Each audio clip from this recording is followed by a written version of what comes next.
Bagi orang yang daik yang bisa salah setelah berprasangka sekian banyak sebelumnya, saya memilih untuk minta maaf daripada saya disomasi. Lebih baik saya sebagai warga negara yang baik secara rendah hati mengajukan permohonan maaf terlebih dahulu. Assalamualaikum warahmatullahi wabarakatuh. Jumpa lagi di channel Misjo Afisa. Pada video kali ini saya mau berbagi informasi seputar peninjauan kembali Saka Tatal, yang mana ini ada saksi ahli yaitu Reza Indra. Ya, Reza Indragiri ini dalam kesaksiannya di sidang yang keempat Saka Tatal ya, meminta maaf pada Ibtu Rudiana ya, dan membuat Farhad Abbas semakin bingung. Yuk, seperti apa kesurannya? Langsung saja menuju ke videonya. Let's go. Ini sekaligus permintaan maaf saya kepada Ibtu Rudiana. Saya harus secara rendah hati mengakui bahwa saya telah salah dalam menilai Ibtu Rudiana. Sebelumnya saya dengan segala hormat menganggap, kalimat saya jangan potong dulu ya, karena kalau dipotong nanti jadi salah tafsir ya. Dulu saya menganggap Ibtu Rudiana ini sebagai potret personil penegakan hukum yang menjahati masyarakat dan menyusahkan lembaganya sendiri, menyusahkan institusi Polri. Itu simpulan saya dulu. Tapi bahkan saya mengatakan begini, sebagaimana dikatakan oleh saudara penasihat hukum, kalau Ibtu Rudiana ini menyampaikan laporan palsu, disebutlah dalam laporan bahwa korban ditusuk, kedua-duanya ditusuk, tapi ternyata dia ditusuk, berarti laporan palsu. Laporan penyampaian laporan palsu itu melanggar kode etik profesi Polri. Silakan dibaca. Menyampaikan laporan palsu itu melanggar kode etik profesi Polri. Yang kedua, kalau Ibtu Rudiana ini baik dengan tangannya sendiri maupun merorkestrasi pihak lain untuk melakukan penganiayaan terhadap terperiksa, itu pun melanggar kode etik profesi Polri. Silakan dibaca. Yang ketiga, kalau terjadi konflik kepentingan, pada satu sisi berstatus sebagai orang tua, pada sisi lain berstatus sebagai personil penegakan hukum, terjadi konflik kepentingan yang mengganggu objektivitas kerja yang bersangkutan, ini pun melanggar kode etik profesi Polri. Itu pandangan saya dulu. Tapi setelah keluar simpulan dari Mabes Polri yang dibacakan oleh Kadif Humas Mabes Polri, yaitu namanya kurang lebih bisa dicek di YouTube, Ibtu Rudiana selaku orang tua korban disimpulkan tidak melanggar etik apapun, maka praktis penilaian saya tentang Ibtu Rudiana salah total. Salah bagi saya untuk menganggap Ibtu Rudiana sebagai sosok yang telah menjahati masyarakat. Salah bagi saya untuk memandang Ibtu Rudiana sebagai potret personil penegakan hukum yang telah menyusahkan lembaganya sendiri. Salah bagi saya untuk menyimpulkan bahwa Ibtu Rudiana telah melanggar sekian banyak poin dalam kode etik profesi Polri. Atas dasar itu, dengan segala kerendahan hati, berbasis pada simpulan Mabes Polri, hasil pemeriksaan Propam dan Irwasum, saya dengan kerendahan hati mengaturkan permintaan maaf kepada Bapak Ibtu Rudiana selaku personil Polri. Demikian. Tetapi kembali ke pertanyaan saudara penasihat hukum, seandainya hal-hal yang saudara katakan tadi itu benar adanya, maka tadi sudah saya sampaikan, membuat laporan palsu, menyiksa terperiksa, dan kehilangan objektivitas akibat konflik kepentingan itu merupakan pelanggaran kode etik profesi Polri. Demikian. Maksudnya Bapak minta maaf kepada Rudiana karena dianggap benar itu? Saya tidak punya landasan lain kecuali menyimak dan mengiyakan simpulan Mabes Polri. Mabes Polri yang sudah memeriksa Ibtu Rudiana, dan simpulannya berdasarkan pemeriksaan Propam dan Irwasum tidak melanggar etik apapun. Ya, saya secara fair sebagai orang yang baik yang bisa salah setelah berprasangka sekian banyak sebelumnya, saya memilih untuk minta maaf daripada saya disomasi. Hah? Lebih baik saya sebagai warga negara yang baik secara rendah hati mengajukan permohonan maaf terlebih dahulu. Tapi ya ahli, kami perlu tegaskan bahwa pemeriksaan dari Mabes Polri itu tidak mencakup laporan siapa internal. Tapi kita juga belum mengerti karena kita juga membuat laporan dan beberapa teman juga membuat laporan itu. Gitu.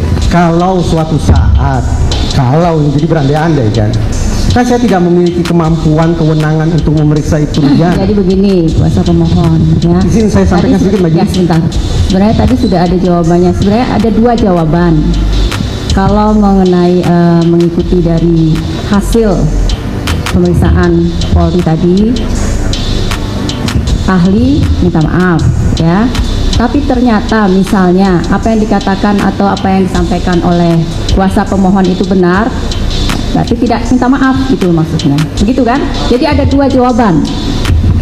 Nah, untuk saat ini ada dua jawaban karena kan belum, kita tidak tahu mana yang benar. Kan seperti itu kan? Betul Majelis. Apa yang Ibu Ketua Majelis sampaikan 100% sesuai dengan isi kepala saya Majelis. Terima kasih.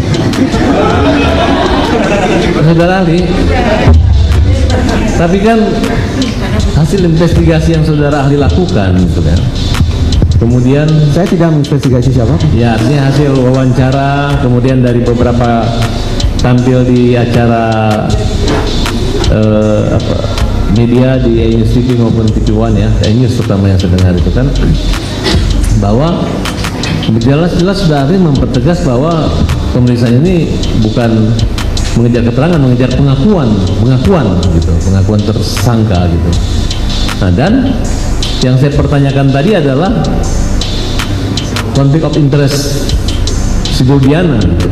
Sehingga polisi atasan pimpinan juga bingung gitu, karena ketika contoh nih pra peradilan mereka membela, pada kenyataannya memang tidak ada bukti yang bisa membuat hakim mengabulkan atau menolak pada peradilan itu sehingga bebas.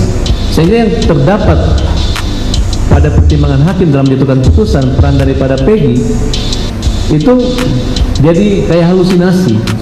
Kemudian dari pihak Polri pun menyatakan bahwa DPO itu masuk dalam hukum kita adalah fiktif gitu.